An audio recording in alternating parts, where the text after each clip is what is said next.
Radio मानवरशा 107.8 FM देख रहे हैं आप। मैं हूं साक्षी, आपके साथ। प्रोग्राम है प्लेज फॉर गुड हेल्थ। इस प्रोग्राम को आप तक पहुंचाने का श्रेय जाता है यूनिसेफ और कम्युनिटी रेडियो एसोसिएशन, और साथ ही साथ ये पहुंचाया जा रहा है रेडियो मानवरशा 107.8 एफएम द्वारा।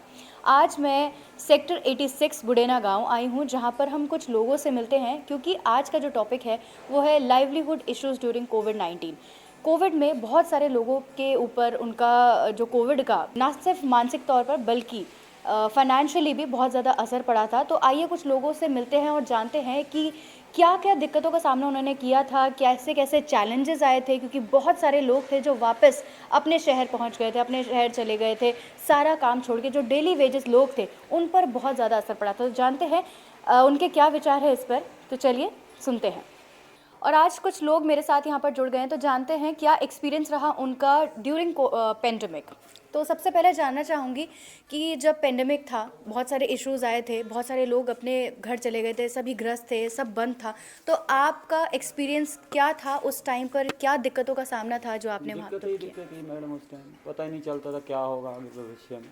जी बहुत ज़्यादा दिक्कतें आई, जैसे मान लो घर जाने की, गाड़ियों की, खाने पीने की सारी समस्याएं आई हैं। जी। बच्चों के स्कूलों की, यानी आगे कुछ नज़र नहीं आ रहा था। अगर फाइनेंशियली मैं बात करूं कि पैसों की वजह से भी बहुत ज़्यादा दिक्कत आई हाँ, थी वो आई। उसमें, तो उस टाइम आपने कैसे बैलेंस किया? कैसे उस चैलेंज, कोई ऐसा एक्सपीरियंस जो शेयर करना चाहेंगे कि आपको लगा कि अब जो चीज़ें हैं कैसे बैलेंस हो पाएगी, कैसे खान पान ये हो पाएगा, उसके बारे में कुछ बताइए। कुछ भी नहीं, बस ऐसे मांग मूंग के ले गए लोगों से पैसे, गांव में जाके खेती बाड़ी करी, उसी जी से गुजारा करा। जी। हाँ जी। तो आपसे जानना चाहूँगी कि जैसे कि बताया कि खेती बाड़ी करी लोगों से, आप अपने गांव गए थे या आपने भी कोई एक? नहीं मैम, मैं तो यहीं पर था। जी जो हमारी गली मोहल्ला है वो बहुत अच्छे लोग हैं वहाँ के, उन्होंने बहुत हमारी हेल्प की।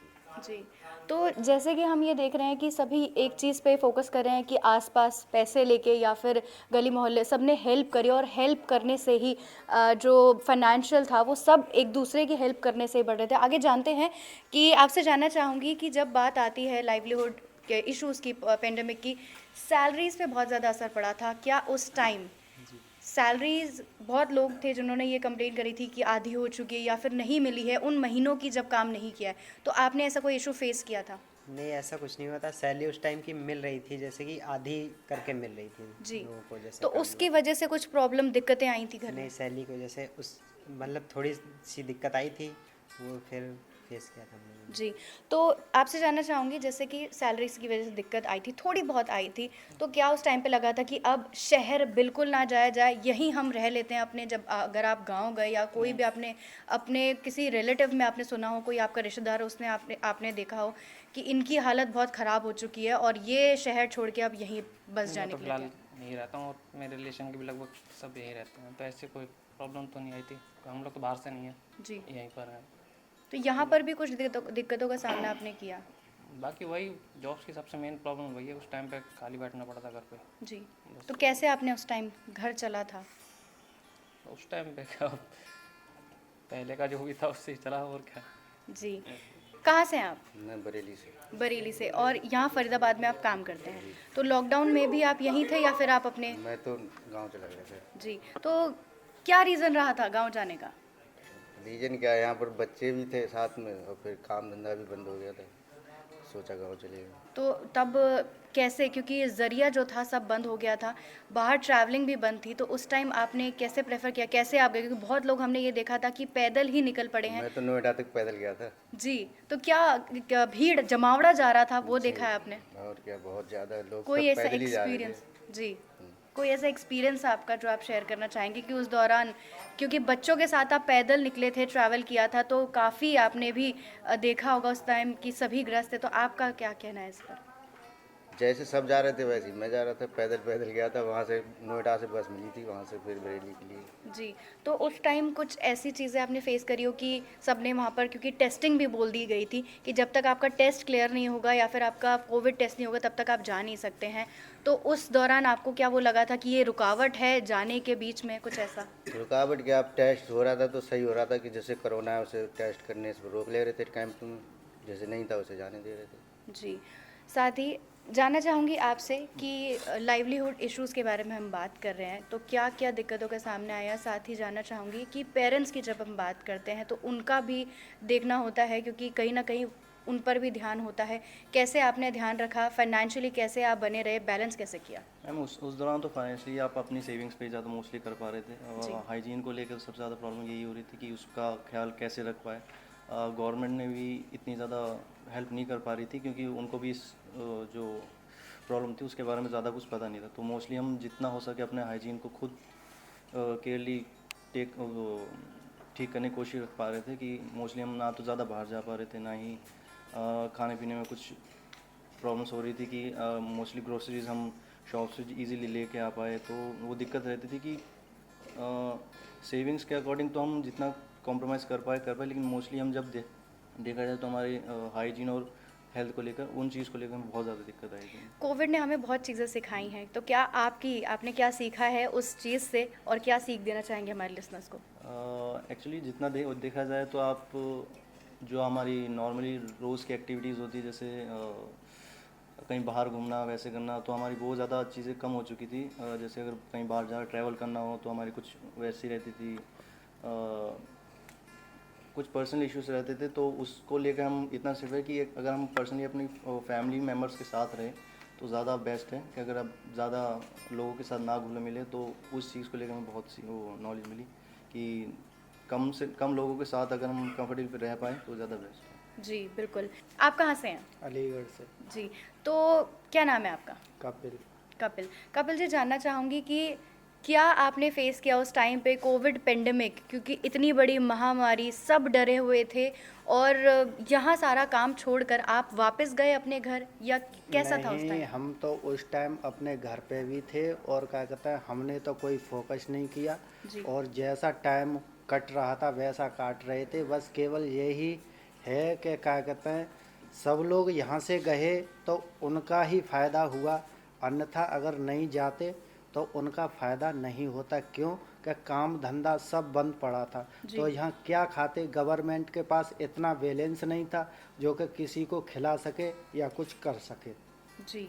तो इसलिए हमने इस बात पर फोकस किया कि इसी बात पे के करने में कि यहाँ पर ही रहें तो वही अच्छा है, अन्यथा जब कोविड ख़त्म हो जाएगा उसके बाद में हम काम करने के लिए जाएंगे। बिल्कुल। क्या नाम है आपका? संजीव कुमार, जी, कहाँ से हैं आप? हिमाचल प्रदेश से। तो यहाँ फरीदाबाद में अभी आप हैं, काम करते हैं यहाँ पर, जी, तो फैमिली आपकी हिमाचल में। हिमाचल में रहती है। उस टाइम पेंडेमिक के टाइम में कैसे आपने सब बैलेंस किया था? तो बैलेंस क्या करना था, ये मकान के किराए सर पे हो गए, जी। तो 3-4 मकान मालिक किराए के लिए दुखी करने लग गए। उसके बाद फिर घर से पैसे मंगवा के बच्चों को गांव पहुंचाया, भाई के बच्चे यहाँ थे, फिर हम भी खुद गए, किराया मकान मालिक को किराया दिया, जब मकान खाली करके जब गए। जी, तो आपने ये हमने सबने ही सुना है कि खान पान पर भी बहुत ज़्यादा इसका असर पड़ा था। जब खाएंगे नहीं तब कोविड, सबसे बड़ी बात तो थी खाने को अगर कुछ नहीं है तो इंसान वैसे ही ग्रस्त हो जाएगा। तो क्या आपने सामना किया, क्या एक्सपीरियंस रहा आपका? देखो, ये गाड़ियाँ आती थी, राशन दे जाती थी, जी। ठीक है, तो वही गुजारा कर लेते चावल दाल खा के, और क्या करना था। जी बिल्कुल। तो काफ़ी ज़्यादा आपने सामना किया है। साथ ही क्या सीख मिली है आपको, क्या आपने सीखा है कि आप वहाँ जिस पेंडेमिक में थे आपने देखा कि सेविंग्स नहीं थी, इस वजह से बहुत ज़्यादा तकलीफ़ों का सामना करना पड़ा, तो अब आप क्या सीखते हैं इससे? अब तो यही है, सेविंग करो और फिर आगे के सोचो। जी बिल्कुल। तो बच्चों के लिए भी, क्योंकि एजुकेशन अभी ग्रो कर रही है और उनको पढ़ाना भी ज़रूरी है, तो उस बारे में क्या कहना चाहेंगे हमारे लिसनर्स से? बच्चों को तो पढ़ाना ही पड़ेगा जी, तो उसके लिए तो बैलेंस इकट्ठा करना पड़ेगा। बिल्कुल जी, बिल्कुल। Thank you so much. साथ ही जानते हैं और भी कुछ लोग हैं हमारे साथ, उनसे भी जानते हैं कि उनका क्या एक्सपीरियंस रहा है इस कोविड पेंडेमिक में, क्योंकि ये जो महामारी थी इस वजह से काफ़ी लोग ग्रस्त हुए थे, और बहुत सारी बातें हैं, उनसे जानते हैं और करते हैं उनके क्या विचार हैं, आइए साझा करते हैं। जी, क्या नाम है आपका? विशाल नाम, विशाल, कहाँ रहते हैं आप? मिर्ज़ापुर गाँव में, फरीदाबाद बल्लभगढ़। जी, तो यहाँ से आप कैसे अप डाउन रोज़ करते हैं, यहाँ पर आते हैं, काम हाँ करते जी, हैं? बाइक से काम। जी, तो उस टाइम पर आपने कहा कि बाइक से आप ट्रैवल करते थे, ट्रैवलिंग बंद थी, तो कैसे आपने ऑफिस मैनेज तो किया? बंद हो गए थे सभी के जी। ऑलमोस्ट, जी। तो उससे अपना घर पे वर्क फ्रॉम होम ही होती थी, जी। तो उधर घर पे ही रहते थे। जी, तो किस प्रकार इस वर्क फ्रॉम होम ने आपकी हेल्प करी है? मैडम इससे ये था कि हम जॉब भी हमारी परमानेंट चल रही थी और सैलरी भी कंपनी हमें फुल सैलरी दे रही थी। जी उस टाइम पे उन्होंने बंद नहीं किया था सैलरी को, ना ही हाफ किया था। जी तो इससे हमारा मतलब काम चल रही थी। और वैसे भी हमारा मतलब खेती बाड़ी का काम होती है, तो उससे हमारा इनकम निकल के आ रही थी। जब आपने देखा कि पेंडेमिक शुरुआत ही थी, जब सब बंद हो गया था, किस तरह की दहशत का ये माहौल बना, तब कुछ डर लगा, आपके जो पैर थे वो डगमगाए, कुछ ऐसा एक्सपीरियंस? मैडम बस यही डर तो इसमें यही था कि बस देख रहे थे कि आस पड़ोस में डेथ हो रही है, कोविड ज़्यादा बढ़ रही है, स्पीड से निकल आ रही है। तो उसमें बस यही था कि हमारे रिलेटिव्स को और बस हमें कैसे भी हो ना जाए, सेफ्टी बरतो बस, जी और बिल्कुल अपने घर में रहो, सेफ रहो। जी। तो आपकी फैमिली जो है वहाँ रहती है, आपने बताया मिर्ज़ापुर में रहती है, तो किस प्रकार आप उनसे, वो कहते हैं ना कि उनको बताया जाता है, अपनी फैमिली को आप बताते हैं कि किस तरह आपको चलना है, या फिर हम उन्हें थोड़ा सा मोटिवेशन देते हैं, तो आप क्या उन्हें कहते थे ताकि वो मोटिवेट रह सकें? हाँ जी मैडम, बस यही करके यही बोलते थे कि घर में कि सभी मतलब अपना ख्याल रखें, अच्छे से रहें और दूरी बना के रखें, बराबर डिस्टेंस, जी और तो मास्क का यूज़ करें। जी हमारे लिसनर्स से, क्योंकि सब ने कोई ना कोई सीख ज़रूर सीखी है इस कोविड पेंडेमिक से, आप क्या कहना चाहते हैं? मैडम हमने तो बस एक ही सीख ली है कि इसमें जैसे कि लेबर क्लास लोग थे जो इधर से पर्यटन कर रहे थे, अगर हमें इधर ही उनको खाना वगैरह प्रोवाइड करवाते, कुछ परिवार होते जो सक्षम होते हैं कि उनके पास इतना होता है कि वो दूसरे को दे सकते हैं आराम से, और उनका भी कामकाज चल सकती है। तो अगर ऐसा करते हैं तो वो लोगों को पर्यटन नहीं करना पड़ता और इधर से ज़्यादा बीमारी नहीं फैलती, क्योंकि जो कोविड वाले थे वो भी अपने घर गए, जिनको कोविड हो रखी थी या होके ठीक हो गए थे, लक्षण तो थे उनमें थोड़ा, जी वो दूसरे बंदे से अटैच होंगे तो जाहिर सी बात है कि फैलेगी। तो उसमें इसलिए अगर सक्षम लोग हैं तो एक दूसरे बंदे की हेल्प करना चाहिए। बिल्कुल, thank you so much. Okay. क्या नाम है आपका? चरण सिंह। चरण सिंह, कहाँ रहते हैं आप? मैं तो यहीं पे रहता हूँ, मतलब तो फैमिली, आपके परिवार कहाँ रहते हैं? गांव में रहते हैं। तो गांव कहाँ है? ये अपना भिंड जिले में रहता हूँ। जी भिंड। अच्छा, भिंड में रहते हैं। तो कोविड पेंडेमिक के दौरान क्या लगा कि आपको, कि इस तरह का माहौल, किस तरह की महामारी थी और कैसे लोग बहुत ज़्यादा ग्रस्त हो रहे थे, आपका क्या एक्सपीरियंस है कि कैसे दिक्कतों का सामना आपने किया? मैं कुछ नहीं किया, अपना हर खेत का ही काम था हमारा। जी सुबह उठाई कुड़ारी चले गए, नहीं सरसों काटना, कि ये करना वो करना, बस। जी। पुलिस भी आती थी, कुछ नहीं करती थी। तो कुछ पैसों की दिक्कतों का सामना बहुत लोगों ने किया है, कि आपने भी ऐसा किया कुछ? पैसे का तो दिक्कत बहुत आई, प्रॉब्लम बहुत थी। जी। तो उस दौरान क्या आपने कोई ऐसा एक्सपीरियंस कि आपने देखा होगा कि अब इसके बाद क्या होने वाला है, बच्चों का क्या होगा, कि जब हम एक अकेले इंसान कमाने वाले होते हैं तो हम पूरे परिवार के बारे में सोचते हैं, चलते हैं, आपका क्या सोच थी तब? मैंने तो यही सोच लिया, जो अपना पड़ा है वो खाओ अपने आराम से, और क्या करेंगे। और क्या करेंगे, भैंस है, दूध खाओ, और क्या। नहीं, आने जाने ही नहीं दे रहे थे। जी खेत में जो होती सब्जी ले आकर डाल देते थे। जी।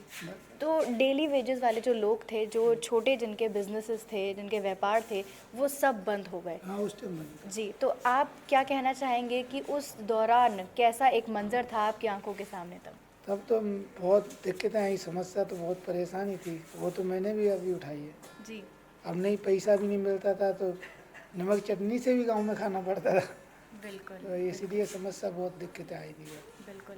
तो क्या सीख मिली है जब इतना आपने टफ टाइम देखा है, इतनी दिक्कतों का सामना किया है, इतना टफ देखा है, तो अब क्या सीख मिलती है आपको उससे? तो इससे यही सीख मिला कि अपना आगे थोड़ा सा रख के जोड़ के चलना पड़ता है, कब मुसीबत कैसी आ जाए बिल्कुल। कोई पता नहीं चलेगा। जी तो ऐसे ही करता हूँ। बिल्कुल, थैंक यू सो मच। अभी यहाँ पर हमने कुछ वर्कर्स से बात करी और अब हम उनके जो ओनर हैं उनसे बात करते हैं। यहाँ पर मेरे साथ निवेदिता हैं, साथ ही जानते हैं मैम, सबसे पहले तो आपका मैं इस कार्यक्रम में स्वागत करती हूँ। Thank you so much and we are honoured कि आप आज यहाँ पर आए हैं हमसे बात करने के लिए। जी मैम, जानना चाहूँगी कि क्या एक्सपीरियंस रहा आपका, जैसे कि अपना एक्सपीरियंस सारे वर्कर्स ने बताया उस दौरान, क्योंकि ज़्यादातर ये जो कहेंगे कि फोकस था और ज़्यादातर दिक्कतें जो थी वो ओनर के, कंपनी ओनर पे भी आई थी। बहुत सारे ऐसे बिजनेसेस थे जो बंद हो गए, लेकिन उस टाइम पर अपने आप को सही राह पे चलाना, बैलेंस करना बहुत ज़्यादा मुश्किल था। तो आपने ये कैसे किया, अपने एक्सपीरियंस है हमारे लिसनर्स को बताइए, हमारे व्यूअर्स को बताइए।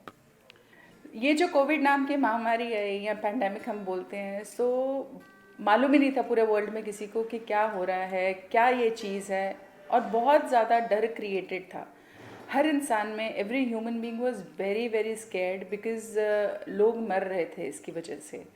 एंड सोशल मीडिया और टेलीविज़न के ऊपर न्यूज़ देख देख के बहुत घबराहट थी. कंपनीज बंद हो गई थी. सडनली रातों रात हमें पता लगा कि कल से घर से बाहर ही नहीं निकलना है.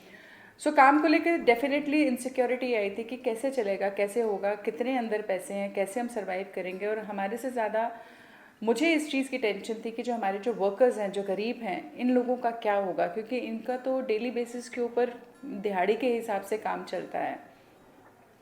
हम लोगों ने किसी की सैलरी नहीं काटी. जो जो हम दे सकते थे हमने सबको प्रोवाइड किया. उनके घरों में राशन भी पहुंचाया. उन लोगों को अगर दवाई की ज़रूरत पड़ी है वो भी पहुंचाई है. फ़ोन कर कर के सबको हमने एजुकेट किया कि कैसे सफाई रखनी है, क्यों सैनिटाइज़र यूज़ करना इम्पॉर्टेंट है, क्यों बार बार हाथ साबुन से धोना इम्पॉर्टेंट है. और अगर आपको खांसी ज़ुकाम होता है तो जल्दी से जल्दी डॉक्टर के पास पहुंचना आपकी जान बचा सकता है. तो ये कंटिन्यूसली मैं फ़ोन के ऊपर इन टच रही अपने सब वर्कर्स के साथ. किसी की हमने सैलरी नहीं काटी जब तक कि हमें परमिशन नहीं गवर्नमेंट से मिल गई थी ओपन करने की. हमने स्पेशल परमिशन ली थी. बट फिर भी वर्कर्स आने में डर रहे थे. सो उनको आहिस्ता आहिस्ता करके हमने सोशल डिस्टेंसिंग कर करके हमने थोड़ा थोड़ा काम स्टार्ट किया. मार्केट में भी अनसर्टनटी थी कि ये पता नहीं कब तक ये चलेगा. सो दिक्कतें तो आई, बट उस दिक्कत की वजह से हम रुक तो नहीं सकते थे. सो आगे बढ़ना हमने सोचा कि चलते देखते हैं क्या होता है. प्रिकॉशंस हमने सारे लिए. सैनिटाइजेशन का बहुत ध्यान रखा हमने. सोशल डिस्टेंसिंग का बहुत ध्यान रखा. बहुत से वर्कर्स डर के मारे गांव चले गए थे बिकॉज उनको लग रहा था कि अब तो सब ख़त्म हो गया है. उन लोगों से बात कर करके उनको मोटिवेट करना, उनको ये कहना कि घबराने की कोई बात नहीं है, सब ठीक हो जाएगा, सब ठीक हो जाएगा. सो ऐसी चीज़ें हमने फेस करी थी. मैम ये बात रही कोविड की, लेकिन पोस्ट कोविड की बात करें तो जैसे कि हमने देखा कि बहुत सारे आपने बताई कि सैलरीज़ भी आपने टाइम पर दी है, खान पान, मेडिकल, उनको इवन ये तक बताया है कि किस तरह से आप उनकी हाइजीन आप मेंटेन कर सकते हैं, वो लोग घर पर कैसे सुरक्षित रह सकते हैं. एक सवाल और कि पोस्ट कोविड की अगर बात करें तो उसके बाद बिज़नेस में क्या उछाल आया या गिरावट आई, किस तरह से बैलेंस बना, या क्या क्या चैलेंजेस आए, कोई आपका एक्सपीरियंस ज़रूर होगा इस बारे में, तो वो हमें बताइए. कोविड में ऐसा लगना शुरू हो गया था कि शायद लाइफ ना ज़ीरो से सब कुछ स्टार्ट करवाएगी. बिकॉज़ काफ़ी बिजनेसेस बंद हो गए थे. काफ़ी बड़ी बड़ी कंपनीज़ ने ले ऑफ्स कर दिए थे, एम्प्लॉयज़ को निकाल रहे थे. सो लग रहा था कि स्टार्टिंग से शायद हमें स्टार्ट करना पड़े, या हो सकता है कोई और वर्टिकल चूज़ करना पड़े टू सर्वाइव.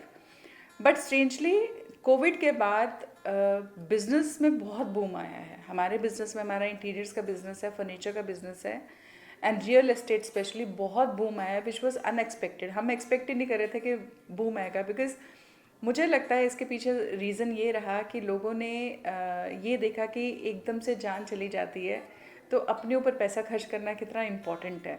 सो हमारे इंटीरियर्स के बिज़नेस में तो लोग बहुत जल्दी लोगों ने इंटीरियर्स कराने स्टार्ट कर दिए. अपने अपने ड्रीम्स को शायद पूरा करने के सब लग चुके थे कि शायद दोबारा ज़िंदगी जीने का मौका मिले ना मिले. हमारे बिज़नेस में the business growth has been phenomenal post covid, and contact list भी बेटर बनी है. एंड ऑन ह्यूमैनिटेरियन ग्राउंड्स लोगों ने एक दूसरे के बिजनेसेस को बहुत सपोर्ट किया है. सो मैं देखती हूँ कि कोविड के बाद बिजनेसेस में बूम आया है. बड़ी बड़ी मल्टीनेशनल कंपनीज में ले ऑफ्स हो रहे हैं. मे बी उनके ओवरहेड्स ज़्यादा होते हैं उस वजह से, बट मिड सेगमेंट के जितने बिजनेसेस हैं they are doing good. Ma'am जानना चाहूँगी आपसे सवाल कि वर्कर्स का किस प्रकार कंट्रीब्यूशन रहा आफ्टर पोस्ट कोविड की अगर बात करें. क्या जो वर्कर्स पहले चले गए थे अपने गांव, क्योंकि बहुत सारे अपने अपने गांव चले गए थे और उसके बाद काम छोड़ दिया था, तो उसके बाद भी पोस्ट कोविड के बाद क्या वो वापस आए, या फिर आपको कोई आपने देखा कि नया आपको स्टाफ रखना पड़ा, या पुराना स्टाफ आपका फिर से वापस आया?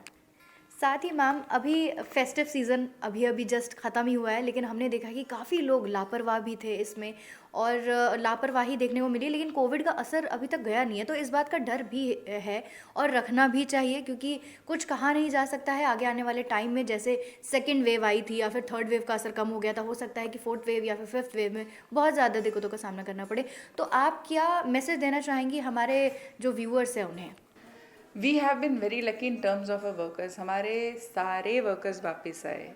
शायद उसके पीछे ये रीज़न था बिकॉज जब उनके ऊपर मुसीबत थी या जब वो डरे हुए थे, we were there for them.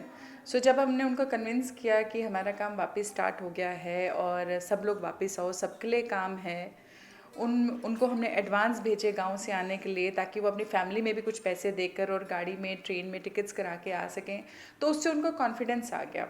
सो हमारी कंपनी में आई वुड से कि 100% लोग वापस आए हमारे काम में. सारे वर्कर्स हमारे वापस आए और हमने न्यू हायरिंग्स भी करी.